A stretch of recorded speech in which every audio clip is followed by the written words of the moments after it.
Good morning, everyone, and welcome to Dimensions Transition webinar. Really great to see everyone here. Thank you very much for coming. We've titled today Basics and Banana Skins for Tops Tips into moving into adulthood. Michael, could you change the slide, please? So for today, we are on social media and you're very welcome to join and feedback on how the session's going or what you're learning using the @Dimensions UK on either Facebook and X on Twitter, and use the @BetterTransitions hashtag. Thank you. Could you change the slide, please, Michael? So before we start, a couple of housekeeping things. The chat is open. Please introduce yourselves, tell everyone who and where you are. And also, if you could turn off your microphone for the duration of the webinar, that would be really helpful. Otherwise, we get feedback across what people are saying. Thank you. We're recording today's session so that we can share it with people that couldn't make it today, and for your reference if you wanted to watch it again. It'll come to you and anyone who booked with the information pack that we'll be sending out next week. For questions, we've got a bit of a gap at the end of today's session for questions.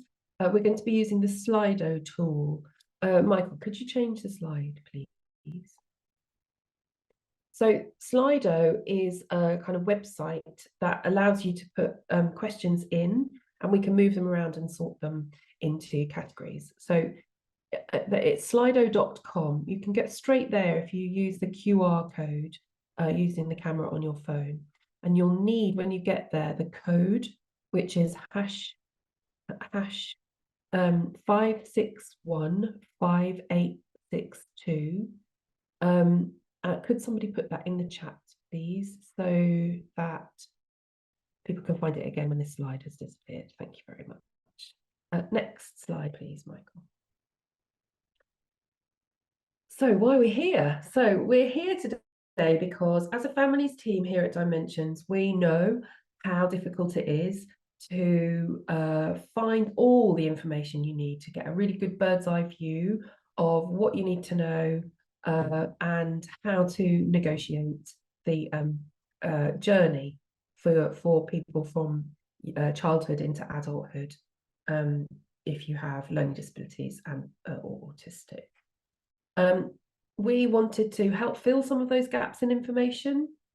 We know that it's really good to hear from your peers. So we've got families here, we've got Owen here, who we support at Dimensions, and we've got colleagues who work at Dimensions to give the perspective of an organisation that provides support to people. So I'm Kate, and I'm one of the families team. I'll introduce the rest of them in a minute. My eldest is autistic, and he has learning disabilities with complex communication. He's 23, and he's still living at home, but he's finished education now, and we're really thinking about him moving into his own home. I've spent a lot of time trying to find out what the best way to go about that is, and I know how nerve-wracking it is and scary. But having done person-centered thinking and planning courses and facilitating sessions, for me, that's the key to really getting to the bottom of what my son wants, what he needs, what he thinks and how he feels. There's some amazing tools that will help you describe and help him describe what he needs as he goes forward into the assessments that he'll need for adult social care support. So that's how it works, basically. It all happens with an assessment from a social worker, ideally before the person turns 18, so that everything is set up for when they are 18. So yeah, person-centered planning, my biggest top tip. Thinking of the person as an independent adult is my second top tip. It's very difficult for us families to take ourselves out of the equation, but describing somebody's needs, if you can imagine them with no other support available and without family, really helps be really clear about what they need. Learn the Care Act, as well as you've learned the Children and Families Act. That's your route. And be clear about what you will and won't do as a family to support the person. So I'm working, so I need support. Well, I need my son to be supported because I can't support him while I'm working. So that, that's a kind of something to consider what you will do. Getting your person upskilled, getting them ready for being as independent as they possibly can, and whether that's cleaning their own teeth or learning to manage money, there's a big spectrum for that, and just kind of get them going on that journey. And my last top tip, work with practitioners. I think you'll hear that again, and use complaints systems. That's my last top tip. Complaints systems are hard to use for families because we don't want to complain, but they're actually really effective ways of getting movement when there's stuckness. So next slide, please, Michael. So here are some lovely members of our team here today, the families team. We've got Martin here, who's going to talk about Harry's support. Annie is here, and Linda and Rosie. Hopefully give us a wave. And we all work with Dimensions colleagues to help them work really well with families, because the people we support have told Dimensions that they want their families to be a very important part of their lives, and we're here to make sure that that happens. Next slide, please. And also here today, we've got Jodie and Jill, who work for Dimensions, and Owen is also here, who gets support from Dimensions, and they're going to talk to us today as well. Thank you. Next slide, please. So the agenda for today, the shape of the session, we're going to hear from Martin about the family experience of moving into adulthood. We're going to hear from Owen about his own personal experience about moving into adulthood, becoming 18 and moving on. And we're going to hear about our guide to a good transition. We've got links to that in the PowerPoint coming up. So we've got a guide on our website that we're going to sort of talk you through some of that and give you a link to. And then you'll hear the provider's view. So that's Jill and Jodie will talk about top tips from working with a provider's point of view. And then we'll have a little Q&A session. We'll try and pull together some of your questions and answer them here today. And if not, we'll be able to answer them in the app afterwards. Thank you. Next slide, please. So here we are. Next slide, please. Here's Martin, making transition less like a cliff edge. Thanks, Martin. Good morning, and thank you very much, Kate. So my name is Martin Boniface. I'm a family carer and member of the families team with Dimensions. Over the next 10 minutes or so, I'm going to share some of my experience of my son, Harry, transitioning from child into adult services, and in particular at the end, focus on what I would do differently. So first of all, let me introduce Harry. Michael, next slide, please. Thank you very much. So this is Harry on the right. Harry is 31 years old. He's been supported by Dimensions in Worcestershire since he was aged 18.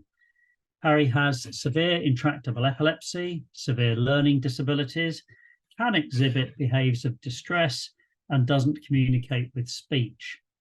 A few years ago, Harry was further diagnosed as having Lennox-Gastaut syndrome. Harry is very sociable, and I believe he enjoys an active and meaningful life. Harry was diagnosed with epilepsy at about 7 months, and as he got older, he was also diagnosed as having severe learning disabilities. At that time, he was having several hundred seizures a week. I'm pleased to say that's much, much better and much better controlled now. Looking after Harry was very challenging. At around aged 8, and after Harry's mother, now my ex-wife, and I split up, I found I couldn't look after Harry on my own. And so I arranged for Harry to go to the David Lewis Centre in Cheshire for respite. and he hasn't lived at home since then. To cut a long story short, after a few days at the David Lewis Centre, the spark had gone out of Harry through probably a combination of over-medication and becoming institutionalized. So in conjunction with his support worker at the time, we decided that Harry would be better off leaving the David Lewis Centre and finding somewhere closer to home. Now, this resulted in Harry being placed with a foster carer and a residential special school during the week in term time until he was approaching the age of 18. As he approached 18, we were advised that Harry could no longer remain with his foster carer. This was a great shame, as Harry and his foster carer had developed quite a bond and things were generally working very well. So what about the transition and what was going to be next for Harry? Next slide, please, Michael. Well, rather than a gentle stroll down to the beach, the transition felt more like falling off a cliff. One of the many social workers we dealt with, and there had been many, it was something of a revolving door, brought to our attention the option of Harry moving to an organisation that could support him. And we were very clear what we wanted, and that we wanted Harry to live near where we lived in Worcestershire, so it would be easier to maintain regular family contact. We wanted somewhere that felt like a home and not an institution, somewhere that would offer stability and consistency. Harry does like his routines. By this time, adult services or adult social services were on the scene, and it became very apparent very quickly that child social services and adult social services didn't talk to each other and didn't share files or information readily. Now, this was very frustrating and resulted in lots of duplicate conversations. Despite Harry having full CHC funding from the NHS due to his medical needs, we found that very few options were available to us, and we were under pressure to accept the first thing being offered. This included options that were out of county and large resident care homes, and none of these were what we were looking for. Eventually, and having turned down several unsuitable options, Dimensions were identified as a provider who may be able to help. We met Dimensions, who explained that the place had become available in a house near where we lived in Worcestershire. The house had 4 other residents with similar needs to Harry. Harry struggled with the move, and after what could only be described as a very challenging first few months, things did settle down. Harry has remained with Dimensions ever since, albeit in 3 different properties, and Harry now lives in his own 1-bedroom garden flat in Worcester with 1-to-1 24/7 support, as he needs help with most aspects of daily living and still has seizures most days. But that's another story. Next slide, please, Michael. Thank you. So it's fair to say that we entered the transition process knowing very little about the process and what should or shouldn't happen. Looking back at that transition process, what I would want to know or do differently if we were going through the process. So what are those things I would do differently? Okay, you've got me there. Thank you very much. If we just look at the left-hand bullets, please. So first of all, start the process early. Start looking at options and what would work for you as early as you can. This is too important to rush, and doing this at the last minute may result in fewer suitable options being available. Do your research. There's plenty online, including easy-read versions of the Care Act 2014. This sets out a great deal of what you need to know. Also, check out the Care Quality Commission, the CQC website, to view their reports on places or organisations being put forward. Make sure the Education, Health and Care Plan, the EHCP, is comprehensive, accurate and up to date. The plan should set out everything that's needed to ensure a child is able to reach their full potential and be ready for adult life. The plan should set out clearly not just your loved one's needs, but their ambitions, their aspirations, their dreams. Know what you want. Be clear on what will work best for your loved one, you, and for others involved in their life. Stick to your guns as much as you can. Be heard. Make sure you have a voice. Speak up for what you want. Families will generally have the best interests of and any insights to their loved one.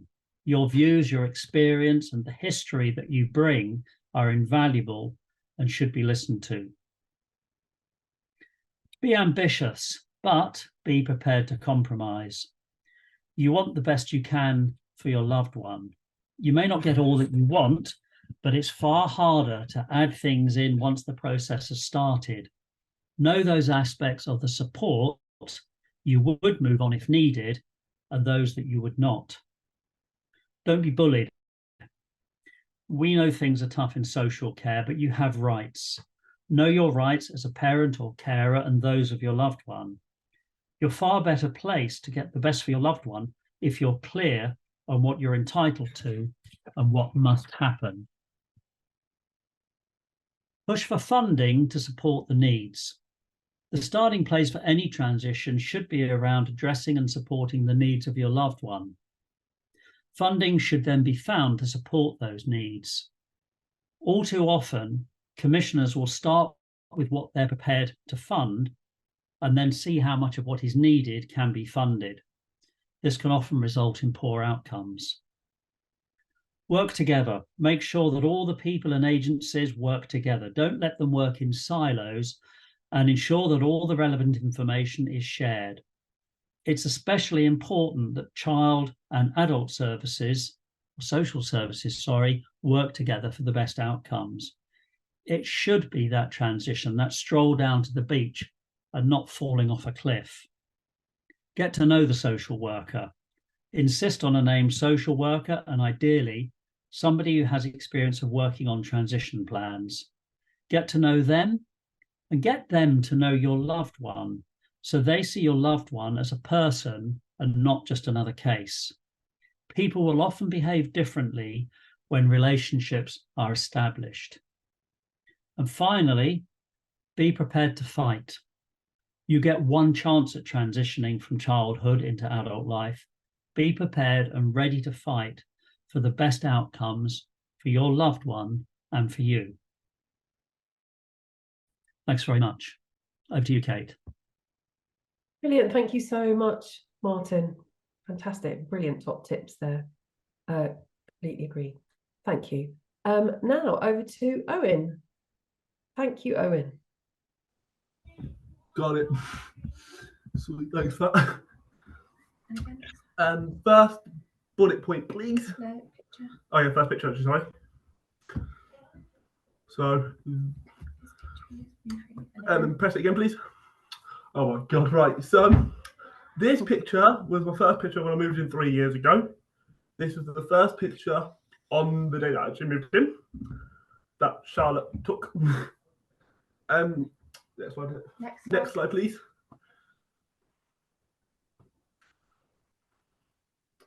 Me and Charlotte, the key worker. And we have the first bullet point, please. Meet. So, my journey with Dimensions began while I was living with my mum, with the support from my social worker to try and help me find a safe and structured home, hoping to be away from the current strained home environment. With mum, it was a very difficult time. I wanted to have a relationship with my mum, but we just couldn't work together in a positive way. The thought of leaving my home was scary, as I was already moved around a few times before moving into Dimensions.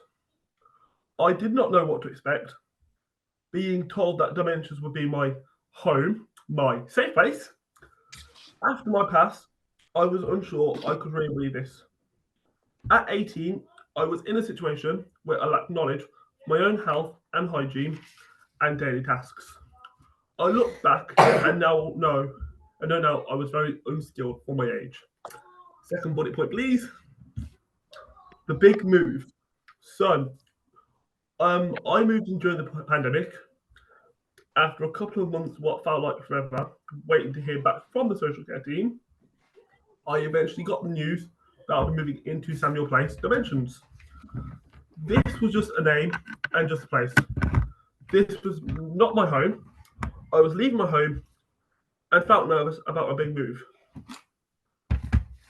When I got the news back in June 2020 that my forever home, had been accepted and ready, staff from Samuel Place began video calling me. They also sent pictures of my flat and the items they managed to get me, such as a sofa and bed and everything else, as I moved in with nothing. We also sat on a video call and planned where everything would go. This allowed me to get to know the staff team as well as some of the others that lived here. This felt very personal to myself. I didn't feel so anxious at the thought of moving anymore, as I was getting to know the staff. I've lost my place now.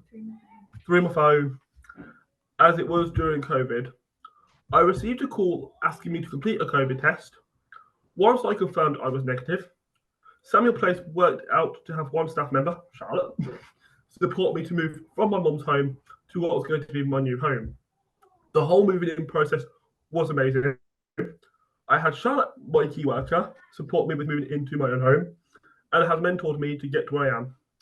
3 years later, Charlotte is still my key worker, which is great. The consistency with staff has helped me to feel settled and secure, knowing all the staff who work here have known me for a long time and really know me. Third bullet point, please. Gaining my independence. Since moving into since moving into Dimensions, as I said before, I was lacking the skills. When I first arrived, I spent time talking and planning with the staff of things I wanted to do. This ranged from big and small things to check off my list of things to accomplish. The first thing I learned was how to tie my shoelaces, which I did in 2 days, with the non-judgmental support and guidance from staff. I have built a lot of skills I know I was lacking before I moved in. These are things like meal prepping, planning or shopping, going food shopping, cleaning and keeping a routine. Anyways, that's the boring stuff. Since living here, the best skills I have gained is the skill of being a good and reliable friend. I am encouraged with making my own choices and finding my own voice, which I couldn't really do before I moved in. When it comes to agreeing, but more importantly, be able to disagree with things that I do not agree with. This has helped me with my confidence and not trying to please everyone. Am I happy? So, the question is, am I happy? Very much so. So, building relationships. Oh yeah, sorry. Oh yeah, sorry. Yeah. So yeah, next bullet point, please. So, when I moved into Dimensions, I was quite lonely. I had not many friends. I was very antisocial, and the friends I did have weren't true friends. I learned there were just negative impacts on my life, and they weren't really there for me. Mum and me were getting on better with not being around each other so much, but it was still rocky. Over the years, our relationship has improved. I have also met two of the best lads in the world who also live within Samuel Place, and they are the best impact in my life and have consistently been there if I need them, and vice versa. If they need me. We are always just a call away. There have also been times within the service that support has given some really good advice on friendships and relationships that have helped me understand positive and negative influences in my life. I now understand more about my mum and her struggles during my upbringing, which has improved my relationship with her, and I want to actively communicate with her most days, if not every day.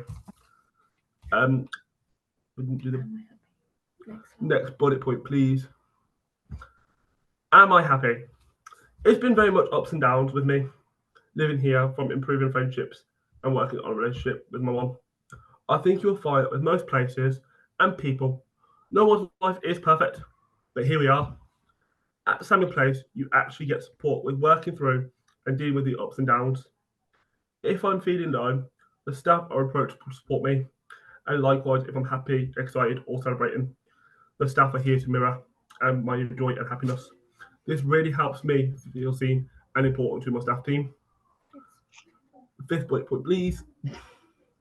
My old routine. So, from living with my mum, I didn't really have structure or a routine, so to speak. I would find I was sleeping in all day and awake most of the night with no work or day service to occupy my time. I had nothing really to get up for. I struggled with helping mum with daily tasks, which put a strain on her ownership. Also, my time was spent waiting for my money to go into my bank, then spending it before the next day, not being mindful of bills that should have been paid, food that needed to buy in for the week, or anything else that I might have needed. It would go straight on with whatever. Next bullet point, please. So let's talk about my new routine. So immediately when I moved into your place, actually during the phone calls with the staff, they spoke a lot about this routine. They would help me to achieve. I used to laugh and say, no way. Fast forward to today, I have a good steady routine. I'm able to budget my money with minimal support. And I also have a great structure to my week with one-to-one with staff, attended a day service before the day centre. I did choose to go to college, which I really enjoyed, as well as a good routine at home. I'm not too house proud, but I'm a young lad with my own home, and hey, you can't have it all, can you? To any parent ready to let their child spread their wings, I have this advice. Don't fight your child or young adult. Help them, motivate them, and encourage them to achieve their goals. And if your child has any second thoughts, give them encouragement, allow them to be their independent self. And remember, they are going to mistakes. We're all only human, and mistakes are guaranteed to happen. But with the support from their new staff and you as their parents, mistakes become the life lessons we need to remember and learn from in the future. Next slide, please. That's so cool. And then press the button again, please. Me, Owen. And again, please. Me now 3 years later. And again, please. Oh, and again, please. So this is me 3 years later, literally today's picture. Yeah, it's such a difference. Do anybody have any quick questions they want to leave on the little sidebar thingy? If we've got time. Yeah, yes, absolutely. If you've got any questions for Owen will be here at the end of the webinar to answer your questions. So do address them to Owen, and he'll join us all with the rest of the team to answer questions at the end. Owen, thank you so much. That's so helpful. You did it brilliantly. I really want to know how you made those slides. It looks so cool. Thank you very, very much. So Yes. Owen, can you just go mute again, Owen? I know. Thank you so much. Brilliant. So brilliant. Thank you so much. And next we've got Jodie, who's here to talk us through our transitions guide, our dimensions transitions guide, and with some top tips as well. Jodie. Yes, thank you, Kate, and thank you, Owen. That was really lovely to hear. I'm Jodie. I am one of the referral and assessment managers within the West region. I work alongside my colleague Jill, who you'll get to meet later on in this presentation as well. And we cover the whole of the West, which starts at the Midlands, works its way down to kind of the Southwest, and then along to Oxfordshire and Reading, and back up. Within this triangle, we cover around 22 local authorities, so we do cover quite a wide area. And I've also got colleagues in the North, South, London and East, and over in Somerset and Wales as well. Lovely. So if we could go to the next slide, please. So that's some of our sort of areas that we work in at the moment. There are others that sort of aren't on that list as well, that we do cover as well. So if we could go to the next slide. Lovely. So I don't want my section here to overwhelm anybody. That is absolutely not the purpose, but it is to sort of help you get informed, and I think give the information to you that I don't think is as readily available for people.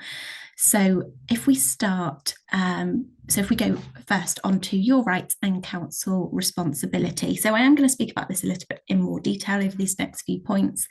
But the main gist of this is just understanding what the local authority needs to do for you, and what your rights are if that isn't happening. Now I am going to refer to our transition guide throughout this, which is a really, really useful resource. It is not dimension specific, and it is available on our website and potentially might be getting sent out to you after this presentation as well. So I will refer to that a lot today, and there is some great reading points in there that you might be interested in reading. So what to think about and when.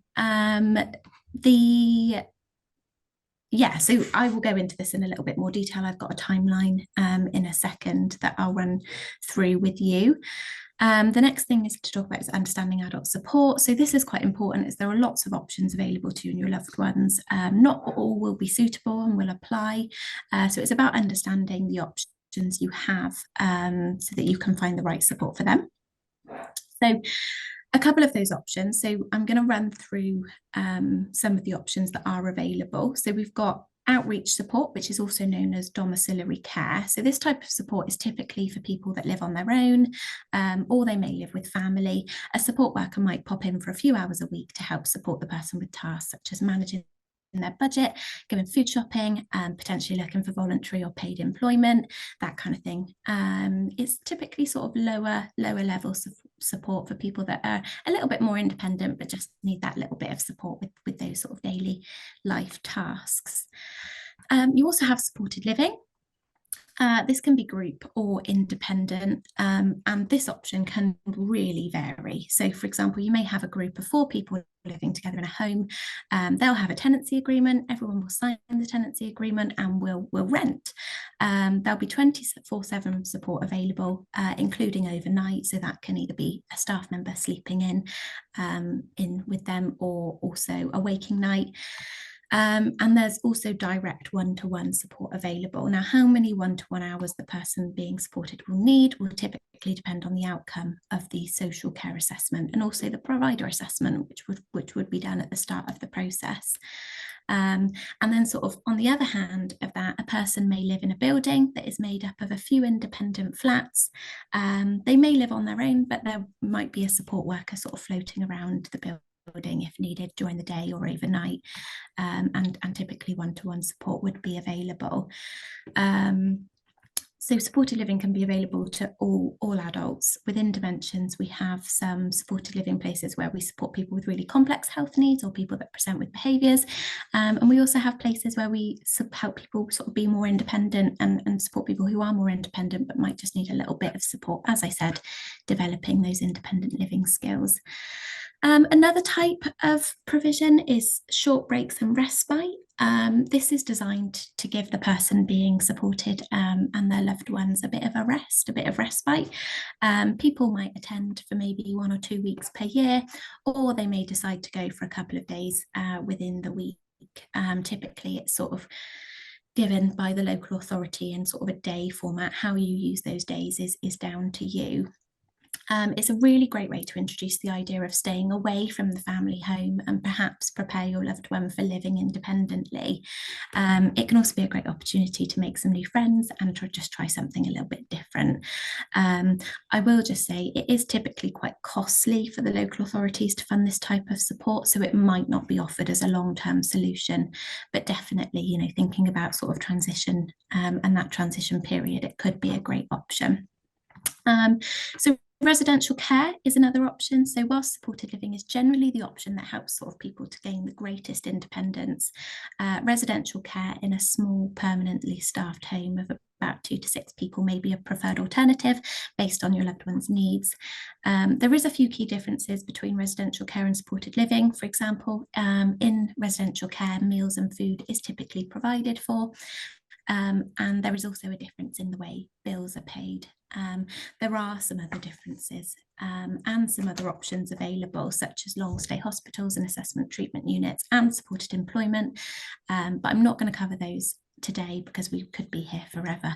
However, I would signpost you to pages 6 and 7 of the transition guide that goes into a little bit more detail about all options available. Okay, so then we have money matters. So understanding finances, understanding money. There are several different ways to fund support. The typical route is to sort of go via the local authority, request a Care Act assessment from the local authority, have the social worker come out, do the assessment, and then put together a personal budget designed to meet your loved one's needs. The money tends to come from either social services or continuing healthcare in this way, or both. Sometimes there can be a split as well. Typically, someone is only funded by continuing healthcare if they have quite complex health needs or behavioural needs. Another way of providing this support, you can also go down the route of employing a personal assistant to support your loved one with the personal budget. There are also different ways of accessing this budget. So for example, you can request that the budget is made as a direct payment or may be spent by the local authority on your child's behalf and will go to directly to the provider providing the support. Direct payments put you in control, but as we all know, life can be very busy, and understandably you may prefer for others to manage this for you. I think in particular with direct payments, not everybody would want to take responsibility for recruiting and employing support workers for your loved one, as it is, very time consuming. And again, so there's so much information about benefits and managing money on pages 12 and 13 of the transition guide. And there are also some really useful web link resources at the bottom, which you may find helpful. So understanding housing, some key points I think for housing would be to think about whether your loved one, and involve them in the decision of whether they would prefer to live alone or share with others. Local availability is probably quite important to think about as well. So whether local providers have vacancies, or if it is determined that your loved one needs to live independently by the local authority in what we would call sort of a single person bespoke provision, which is typically for people who might sort of present with behaviours which might mean they're safer to live alone, or if the person requires higher levels of support, so 2-to-1 support, so 2 members of support staff with the one person all the time, it might make most sense for them to live independently. So if that is the route that you are going to be going down, I would always allow extra time for the housing provider or private landlord that the support provider are working with to find extra time to find it and secure a property. Obviously with what the current market, and I think the market last year was looking like that was proving quite difficult, so we did need to allow extra time in that situation. I think it's starting to get better though, which is good news. And one more thing that I will just cover regarding housing is regarding housing benefit. So people in supported living are usually eligible for housing benefit to cover most, all, or some of the rent. There is just a small criteria that needs to be met with that, but that is clearly detailed on the Gov.uk website. However, most people are eligible. And there are also a variety of schemes that support people with learning disabilities and autism as well. And these schemes are designed to help people get a mortgage. One of the sort of first ones that comes to mind is My Safe Home. They have a website that is, again, linked on the transitions guide that can give you a bit more information on that. Excellent. Okay, so next point is making the most of the law. So this is something I personally am quite passionate about. Some key things to think about here are the key acts. So you have the Children's and Family Act, the Mental Capacity Act, and also the Care Act. I think Martin touched on some of those acts previously in his presentation. However, there is, again, a page in the transitions guide on page 16 and 17, which goes into all the detail that you need to know about those acts and some key points that, should you enter a difficult conversation in the future, you may need to sort of have. Hopefully that's not the case, but it is always good to be prepared. There are also some really great resources at the bottom of that page that include the SEN Code of Practice, which can be really interesting to have a read over. Lovely. And then we've got positive behaviour support. So just to provide you a little bit of information about this, this is a technique that most but not all providers are using and have used for quite a few years now to support people that may display with behaviours. It's used to help people improve their quality of life, reduce the behaviours they present with, and also eliminate restraint as a management strategy. We are incredibly lucky as a provider to have a wonderful behaviour support team in-house that focus on developing person-centred strategies that help people to live really great lives. Our approach to PBS combines sort of the NICE guidelines as well as the PBS competence framework, and also years of experience and practice in this area. The way we provide PBS is, we work really closely with relatives and the support teams, providing hands-on training to ensure that the teams delivering the support have the skills they need to implement someone's positive behaviour support plan. There is so much detail I could go into here, but I am aware that I'm running out of time. But I would love it if you would check out Paul's case study on page 18 of our transitions guide, which hopefully will give you a small insight into some of the PBS outcomes, into some of the outcomes PBS can achieve. Lovely. And then the last point is just to cover is about resources. There are so many resources out there. However, throughout the guide, there are some really great resources at the bottom of all the pages in a little box. And there's also a page 21, that is dedicated to some really useful resources to read over if you have time. Okay, so if we could just go to the next slide, please. So please don't look at the ages and panic here. That is absolutely not the intention. It's just to help you start thinking about some things that may be helpful when considering a transition for your loved one. So a few things to sort of cover over. So you might want to log on to your local council's website and check out the local offer, see what is available in your area, because it will differ by local authority. You may, if you're lucky enough to have a transition social worker, not all local authorities have them, but some do, and we are starting to see more as well. It might be nice to try and get a meeting with one if you are able to. Support your child to open a bank account before they turn 16. Now, I'm absolutely not an expert in bank accounts. I know some people can experience issues, but I know that also there are ways to set up bank accounts. It might just involve a visit to your local branch, but that can be really helpful, we find, in that transition period when it comes to sort of setting up direct debits for bills and things like that, to have a bank account. Begin thinking about what support your child will need when they're an adult at your EHCP annual review. I think the one thing I would say here is just don't hold back. If there's something that you think needs to be on there, voice that, and actually you have full control of that. Consider getting a carers assessment, especially if your child doesn't have a social worker. So that will differ, sort of dependent. I know we've said here age 13 to 14, but that one is quite vital, especially with that transition. If you don't have a transition social worker, it's important to kind of get that request for the carers assessment in as soon as possible. Then we've got obviously about the acts as well. So just reviewing the Care Act and the Children's and Families Act, just so you've got all the information you need. Lovely. If we could go on to the next slide, please. Brilliant. So then ages 14 to 16, again, just a rough guide. So learn about the different models of support, including care home, supported living, outreach, personal assistance. So we've kind of touched on that today. Learn about different housing arrangements, learning about the difference between direct payments and a personal budget. Again, we've kind of been over these today, and obviously not to sound like a broken record, but there is a lot more detail in the transitions guide on those. Ask for your local authorities approved provider list, and also research the CQC website to find out how they're currently rated. That can always be quite interesting to just get an idea of inspection reports and things. Learn about your young person's rights and responsibilities under the Care Act. So again, getting really familiar with those acts, just in case you need them.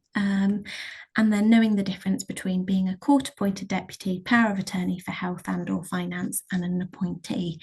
Now, not all of these will apply to your situation, but I think it can be really handy to know the differences between them. Some of them are a lot more costly to go down the route of, but you know, I think having a conversation with your social worker, they would be best placed to sort of guide you, and they should be able to give you the information about each one of these. And then check out benefits, learn what these are and how entitlements differ depending on what model of support your young person might receive. Again, in some local authorities, they have sort of financial advisors, money advisors that can help with these conversations. I know some local authorities will go down the route of kind of doing benefits assessments and supporting with that, but it's just really good to know what you are entitled to. Lovely, if we could go on to the next slide. Brilliant. So then, you know, age sort of 16 to 18, so really thinking about that transition time now. So you might be ready to start researching adult short breaks, so that respite that we spoke about earlier, to sort of introduce your loved one to the idea of living away from home, understanding how the Mental Capacity Act applies to you and your young person. Checking out the local eligibility criteria for adult support and arrange for a social care assessment from your local authority for your young person. It says here around the 17th birthday. I would be really thinking about that, maybe at 16, putting that request in. They might say it's too early, but at least you've sort of got the ball rolling. Add your young person's name to the local housing list through the local council. Not everybody wants to do this, but it can be an option. I believe you are able to add yourself on and remove yourself, but I wouldn't get into the habit of putting yourself on and removing yourself, because you might sort of jeopardise any opportunity that you have there. But it is an option. Ensure that the social worker is working with you to lever the right support, and schedule that final EHCP review for the first term of the last year of education. And again, the one thing I would say about that EHCP review is just don't hold back. Make sure everything that you want in there is in there. And then, yeah, so find out what adult services are available in your area. You might want to meet with some support providers, and, you know, really research what is around you and what availability there is as well. At Dimensions, we're always up for inquiries. We do have an inquiry email address, which is in the transitions guide on the back page. And if you ever want to sort of know what availability we have at the moment, we'd always be happy to answer your questions. And then the final one there is learning about the appeals process in case we don't agree with the funding allocated. So this is absolutely, hopefully it won't be something you have to do, but should you need to, it is important, I think, that you are aware of the appeal process and what that looks like. Lovely. And the next slide is just some resources. So you've got there our website and our page that will take you straight to the transition information, where I believe the transition guide can be found. Also there you've got the sort of local offer guidance, the link to the Care Act, and also the CQC, CIW, which is effectively the CQC but over in Wales, and then a link to the Children and Families Act there to get familiar with. Lots of bedtime reading, I think it's safe to say. And I think that is everything. If we go to the next slide.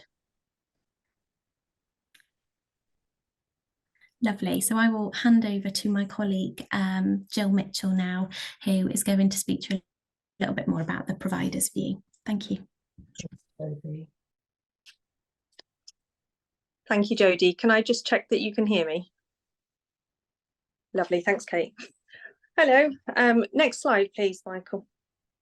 So I'm Jill Mitchell. I'm Referrals and Assessment Manager with Jodie, covering the West region. So Jodie did a very good explanation of the areas that we cover, and in the other areas too. So I'm not going to go over that again. So next slide, please. So what should you look for in a provider? Just jotted down a few little things here. So Jodie's already touched on have a look at the CQC website or the CIW if you're in Wales, and check that the provider is actually registered. If they're registered, they will show up on those websites, and you should be able to access reports and the ratings, the current ratings of those providers too. So a really good resource to go to first. And also, as Jodie just touched on, the local authority have their approved provider list. So find out who is on the approved provider list. And then you can speak to those providers to find out more information, as well as the social worker, of course. One of the really most important things from my perspective is to look for a provider that embeds person-centered support. That means that your loved one's support plan is written for them, by them, and with whoever they want to be involved in writing that support plan. So really, really look for an organisation that does embed that, and you will get a sense of a provider who provides that support just from having a conversation. And in Dimensions, that would be with myself and Jodie. So you get a real good feel for an organisation from the first people that you talk to. Have a look for a provider that's got the local parent carer forum, really, really important. So that's a good support network for you all. I'm not going to touch on that because you've got the experts in the room here. And look for a provider where their communication is clear, it's accurate, transparent. That's a really key one for me. And friendly, because we want people to be friendly too. I think that's important as well. So Dimensions, for example, have the family charter, which is a really good resource for families and us in Dimensions to be able to work with you and agree what level of support and what communication you want from us as well. And also we use a platform called iPlanet, which is our recording system. So we can go in and make notes about what we've done to support your loved one. And that has recently opened up to allow access to families and carers with the person's permission, I will add here. So you need to have your loved one's permission to be able to access that information, or it can be done under best interest if the person doesn't have capacity to say so. And really importantly, we want to make sure that your loved one is happy and safe. That should come across when you talk to the provider about, the support that they can provide. And we'll check as well. So once your loved one has moved in, we'll check that actually everything is okay and that, your loved one is happy and safe. Next slide, please. So how can we help you? So we can help you to explore the options. Jodie went into really great detail about what some of those options are. And as she's already said, that the transition guide is key, and the options are detailed in there as well. So just to touch on very quickly, you could be looking at supported living, you could be looking at residential, you could be looking for a shared living environment, but also we can help you to look at what areas of the country, what areas of the country we have support in, and just explore that in a little bit more detail. We can also arrange for you to go and visit a couple of support settings, as long as those living there agree to it, just so that you can have a feel for what life can be like when in the homes that they're living in, and the support that we provide as well. So you could have the opportunity to talk to some of the people that we support, like Owen, and the support teams as well. So I think that would be a really good resource. We work closely with our local authorities. We keep them up to date on a weekly basis at the moment, but obviously if things change sooner, then we would let them know sooner. So we keep them up to date with our vacancies that we have now, and also our upcoming vacancies, so that when you do speak to the social workers, actually they've got a clear idea of what's available out there. And then they're not giving you out-of-date information, which is fabulous. It says here about recruiting support workers. So once you have decided between yourselves and your loved ones that actually they're going to be moving into that provider and one of the support settings that they have, Dimensions I will touch on in more detail here, because obviously I can't comment on others. But we would recruit staff to support your loved ones. So in that recruitment process, we would involve you as much as possible. We would involve obviously the person that's going to be supported, and we make sure that anyone that we recruit do have the values that we want them to have. So that's really important to us. And then as long as they've got our values, we can then look at the interests and shared interests. So as where possible, we match people. So for example, I use football as the example, because if I was going to be having, I would like someone who likes football to support me to go to a football match. I wouldn't want someone who doesn't like football to support me, because I wouldn't get that experience that I really want. So that's the example that I use there. But obviously that goes down to everything. It's not just football. That's just the one I like to use.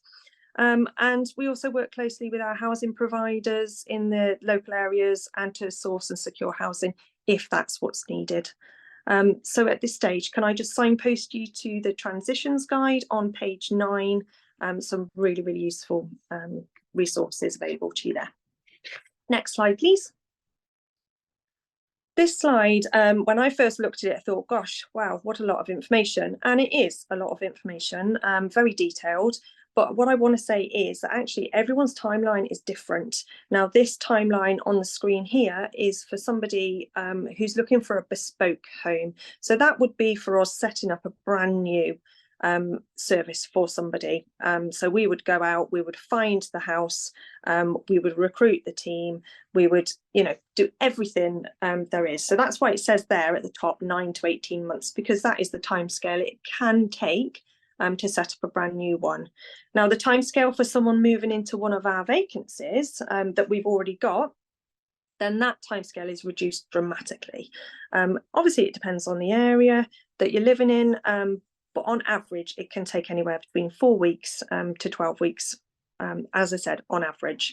And that's all dependent on securing the funding from the local authority.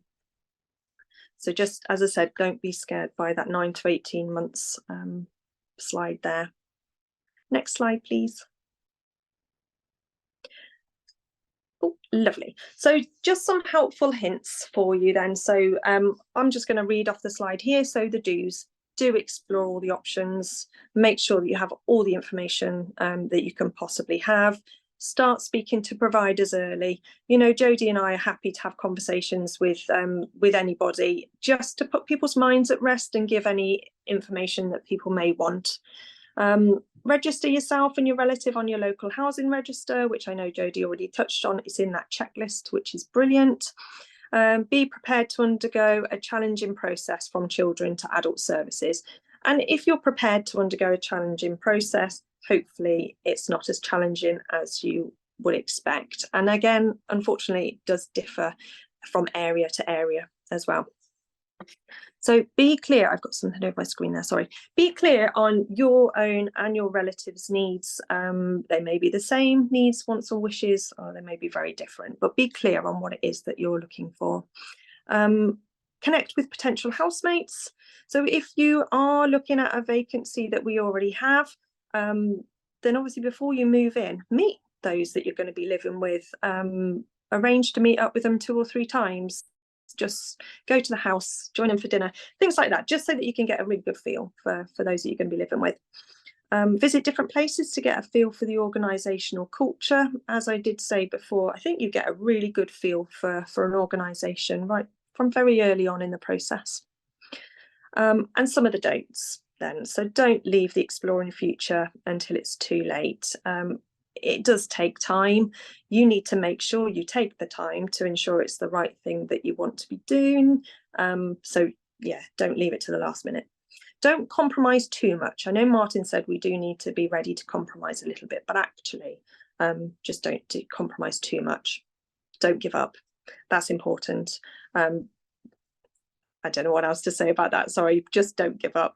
And don't be disheartened due to longer than expected timescales. So if it was Jodie and I working with yourselves, we would keep you up to date and actually say, the timescales changed and this is why. So that's the transparency. We're not going to keep anything from you. And hopefully the timescales will shrink rather than extend. And then don't forget to do your own research. So in the transitions guide, there's all those links, a lot of information. Do your research. Next slide, please. Okay, and then this is just how you can get in touch. So the QR code there takes you directly to the transition guide. I do know it's already been put in the chat group here, and we can get it out to anyone that can't access those. But the email address there, the business development inbox. So this is manned 5 days a week. There's always someone looking at the inbox. So if you have a general inquiry, just send it in, and then you can either be the people looking at the emails, the coordinators straight away could answer your question, or they would send it on to people like Jodie and myself, and then we can answer those questions for you. So just any inquiry, big or little, just get in touch. Next slide, please. Lovely. So that's my section done. I'm going to hand you back over to Kate. Thank you very much. Oh, brilliant. Thank you so much, Jill and Jodie. That's fantastic whistle-stop tour. I think we're all aware of how much information we're cramming into a very short space of time. So having that email address is really helpful. We also have a helpline from the families team, so you could speak to one of our team, the families team, as well. And we'll also give you some other parent-friendly or family-friendly advice and support services information as well. So what we're going to do now is really grateful to see that lots of you have sent in some fantastic questions. What we're going to do is we're going to play you a video of 3 families talking about the support and the transition for their loved one moving into support to dimensions. So while you're watching that, we'll scurry about in the background and organise how many questions we can answer before 2 o'clock. And the ones that we can't answer today, we're going to answer them and send them out with the pack after the webinar with the recording and links to the guide, etc. So Michael, if that's all right with you to play the video, the rest of us are going to move over to teams, families team, and Owen and colleagues. Let's go over to teams while everyone watches this, and we'll come back in a bit.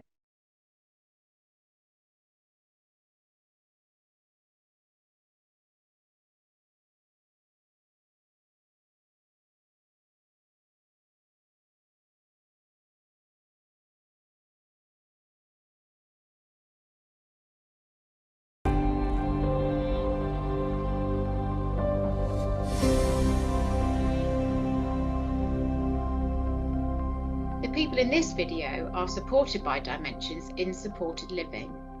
That is, they are tenants in their own homes, not in large impersonal care homes.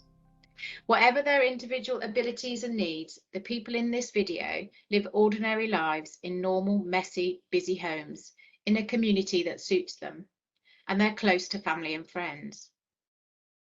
There's a lot to think about when preparing for adulthood. You've got to think about benefits, housing support, and the law. It pays to get informed, and it definitely pays to plan early.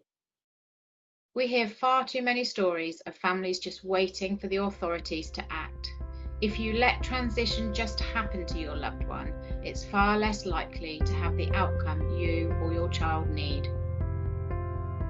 Hello, I'm Amanda and I'm a Dimensions family consultant. We're kind of there to help families get established within Dimensions and represent their views in order that we get the best possible outcomes for the person we support.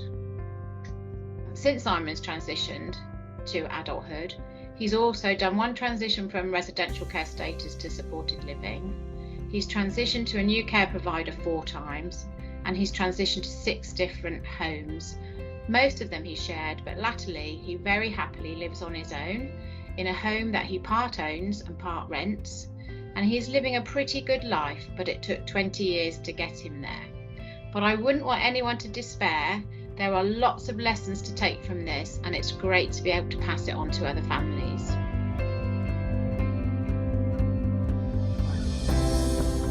Ellen has had autism and learning difficulties since birth. She went through the normal state special schooling system until she was 18. We then sourced a autism specific residential school for her, that she was at from 18 to 25.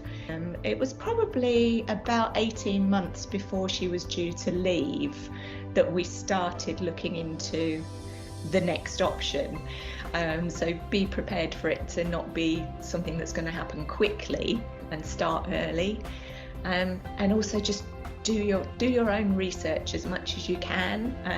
And I think the advent of being able to get onto stuff online these days really helped us, because there's so much information you can find out about the different care providers, looking at the reports that are available. After you have a short list, talk to people, and I would say just go with your gut feeling. It was a long battle. I mean, it wasn't easy. I mean, going through hospitals, going through different carers. It was like a 3-way fight. Indradeep wasn't communicating with us. He wasn't helping us. We were fighting with the other carers. We were fighting with the doctors. Now he's on right environment. I believe he's on right medication as well, because I can see his health is improving. He is a lot better than what he used to be. The commissioner, recommended Dimensions. We wanted it closer to our home. And then Dimensions rented a house which was in Quinton, not far from here. And then, then it worked out. When we looked into the supported living option, one of the things that appealed to us most was the way they were prepared to put a package together that fitted the needs that Ellen had. And it really just meant that she could live as normal a life as possible within the realms of the support that she needs, but have access to all those daily activities that we consider normal, like going to the shops, or going to buy clothes, popping out to a local cafe for something to eat, going trampolining, which she's really taken to and loving, just things that really work for her, and that's where the package that supported living provides gave us what we wanted.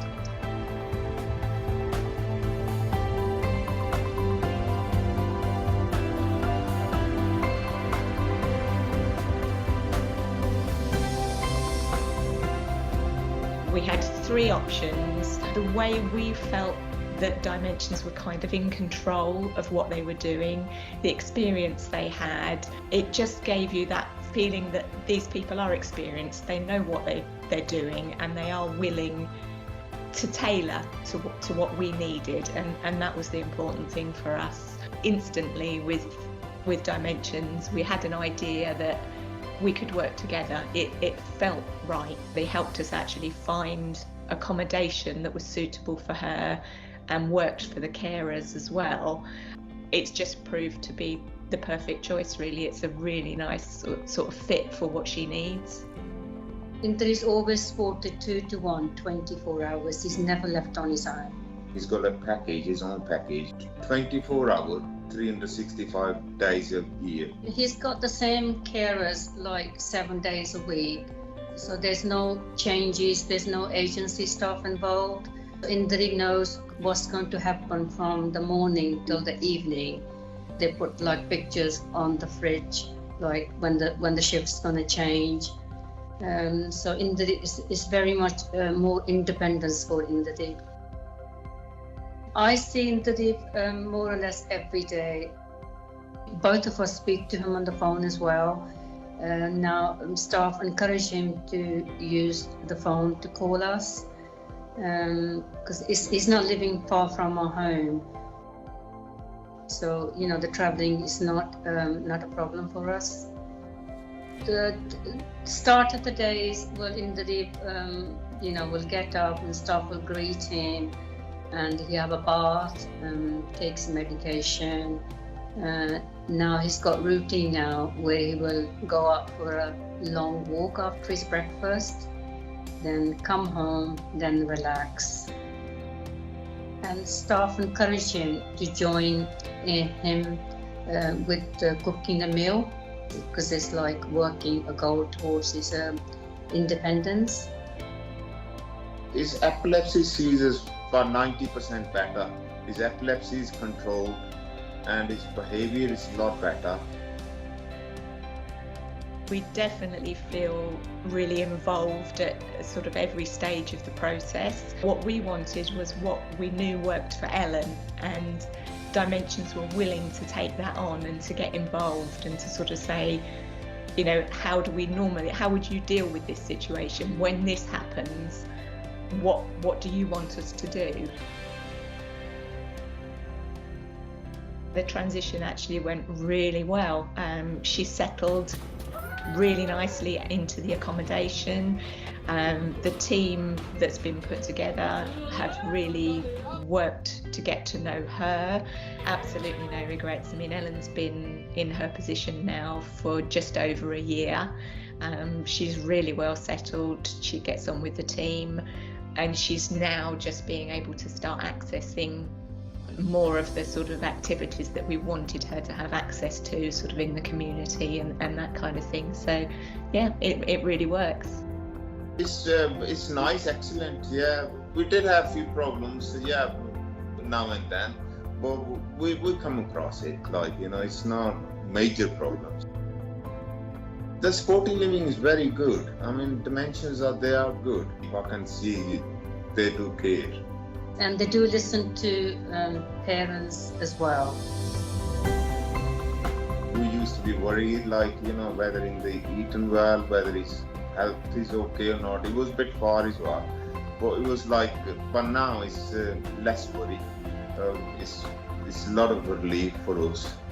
Any parents that, you know, going through the similar experience, never give up on your child. Fight for them, you know, because you're the only one who can.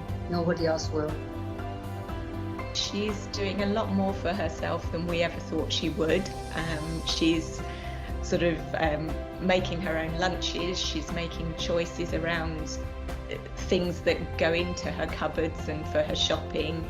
She's making choices around the physical things that go in her accommodation to do with furniture and activities.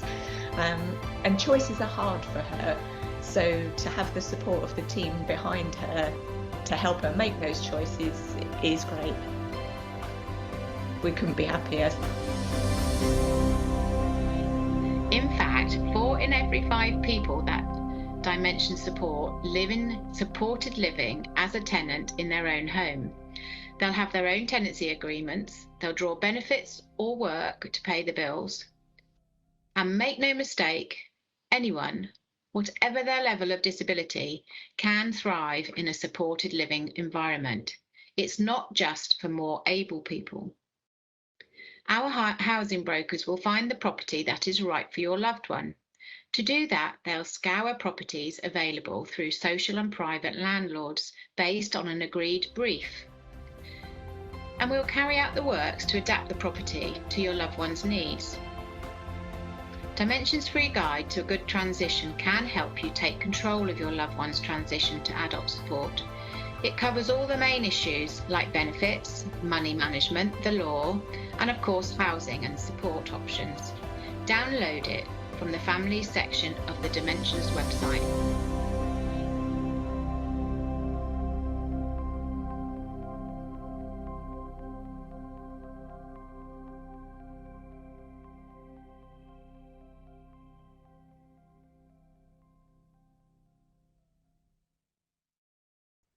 So we've kind of gathered together, which you probably heard us scramble together some questions to answer in this section before, so we've got 10 minutes left.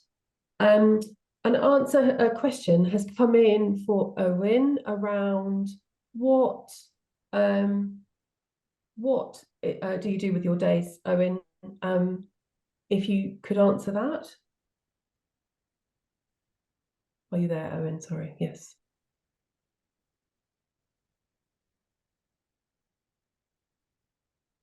You're still on mute, I think. That's it. Yes. Hello. Hello. What? Sorry, what did you say? So the question is, what do you do, Owen, during the day? What do you get up to? So I go to day centres.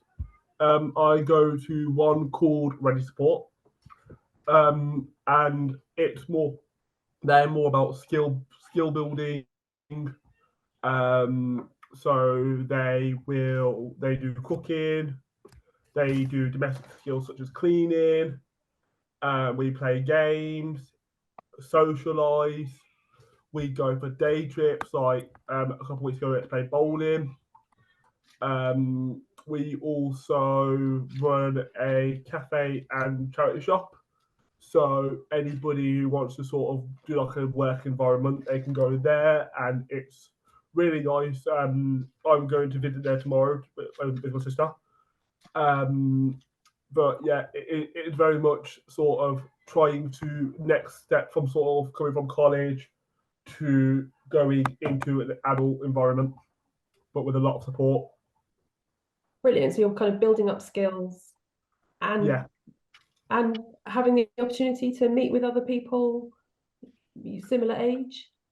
Yeah, well, so the ages vary. I think the youngest person there like 17, Okay. and they're still in college, and the oldest person goes is 85. Oh wow. But yes, it is a huge age gap. But I met like one of my closest friends there, who I don't really see outside of ready support, like because they have a thing called outreach, where a member of staff they have a couple extra hours a week. Some of them do, and they will have a staff member from ready support take them out and do things with them. So Yeah. if my mate has like an outreach weekend, I will get a phone call from like, mate, I'm in town on Saturday, come and meet me. I'm like, yeah, I am. So it's nice.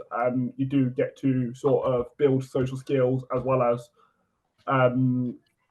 like practical skills. Other people as well. Fantastic. Thank you, Owen. Sorry to finish there. We've got a very short time and we've got so many questions. I'm really sorry to cut you short. But moving on to the next question, about getting a needs assessment. What do you have to do and how do you do that? And we've got a social care needs assessment, so from social care, but also there is the continuing healthcare, which is a health needs assessment. Linda, are you all right to answer that question? How do you go about it? Yeah, because of my son, I've been through this for the last several years. So basically, it's an annual review of your social worker and a continuing healthcare assessor. And basically, they go through lots of questions, which adds up to points. And then at the end, they decide whether it's 50-50 funding or whether it's 60-40, whatever it might be. Obviously, people's needs change as time goes on. For instance, my son had an epileptic seizure earlier in the year. So I would guess that, he might get more from continuing healthcare funding at the next review, which lessens the social care funding. So yeah, it's about getting that needs assessment via the... Get the needs assessment. Are both of them assessed through social care? Do you go to your local authority to get both, or do you have to go to your health? No, in my area, I just went to my the adult social care team. The social care system has changed, where we used to have a social worker per se, but if things are plodding on nicely, you have to re-refer if you need any extra support or things like that. But this does happen annually. So basically, continuing healthcare is free, where the local authority funding comes out of their budget. So I guess the local authority are always looking, for a way to get that balance more on healthcare, because that obviously comes free. So just let me get this straight in my head. Yeah. So you've gone to the local authority to get your first needs assessment as your loved one becomes an adult. Yeah. And if there's the chance that if they have complex health needs and might get funding from the continuing health care fund, and the local authority will arrange that assessment. Yes, they arrange it. Now, somebody did ask in the questions, if you get full continuing healthcare funding, can you have a social worker? In reality, you don't. But the social worker will be at the annual review, a social worker. if that So makes if, sense. if the social worker isn't at the annual review, you can make sure that there is one at the annual review. They both should be there to agree, you know, talk family, talking to the person if that's applicable, to make sure that assessment is done right for funding. Brilliant. Yeah, I Thank hope you that very makes much. sense. It does, yeah, absolutely. Brilliant. Thanks, Yeah, Linda. thank you, Kate. Martin, are you here? Are you all right to talk to us about the difference between being a power of attorney and getting deputyship and becoming your relative's deputy at the Court of Protection? Is Martin here? I can't see. Yeah, I'm still here. Yeah, sure. Yeah, okay. So Jodie touched on 3 areas, actually. One was about being an appointee. An appointee has very limited power and is really only responsible for benefits. So an appointee would register with the local authority, and they can then handle things like applications of housing benefit or other benefits, but very limited. With regard to handling money or other decisions, the Office of the Public Guardian can do one of 2 things. One is that it can grant a power of attorney, and the other is a court-appointed deputy. A power of attorney is set up where an individual basically grants another person the legal right to act on their behalf. And that can be to do with finance and personal affairs, or it could also cover health and well-being. I think it's fairly, straightforward. Finance and personal affairs basically is dealing with money and goods and chattels. Health and well-being is very much focused on the health side. To get power of attorney, the individual, and let's say it isn't, but if it was my son Harry would have to have capacity and would have to understand what they're doing, and they would grant power of attorney. Where an individual doesn't have capacity, and this is the case with my own son Harry, I made an application to the Court of Protection, and the Court of Protection, having studied various papers and got evidence from all sorts of different areas, then granted me deputyship. So the Court of Protection has allowed me to basically act in the same way that a power of attorney would, but because Harry couldn't give me that power, the Court of Protection granted me the ability to be a deputy. That enables me to act on pretty much all aspects of Harry's life, including managing, investing his money. So investing sounds very grand, but setting up bank accounts where I can actually then directly manage those bank accounts and make sure that money's in the right place to pay bills and so on and so forth. So power of attorney and deputyship pretty much do the same thing, but it just comes down to capacity. Thank you so much, Martin. That's really helpful. So we've got seconds left. Thank you so much, everybody, for coming today. We are sending out a pack after this and a link to this webinar. You've got information about the transitions guide. In the transitions guide information, there's information about the families helpline, so you can speak to one of our team any morning, 10 till 12. There's also the which Annie's just posting in the chat now, the link to the family carer support service from HFT, who have a fantastic support service and who can give you lots and lots of information. They've got some great guides in addition, and as well as the ones that we have on our website. They're really helpful. Thank you look, 2 o'clock. Thank you, everyone. Really good to see you. Goodbye.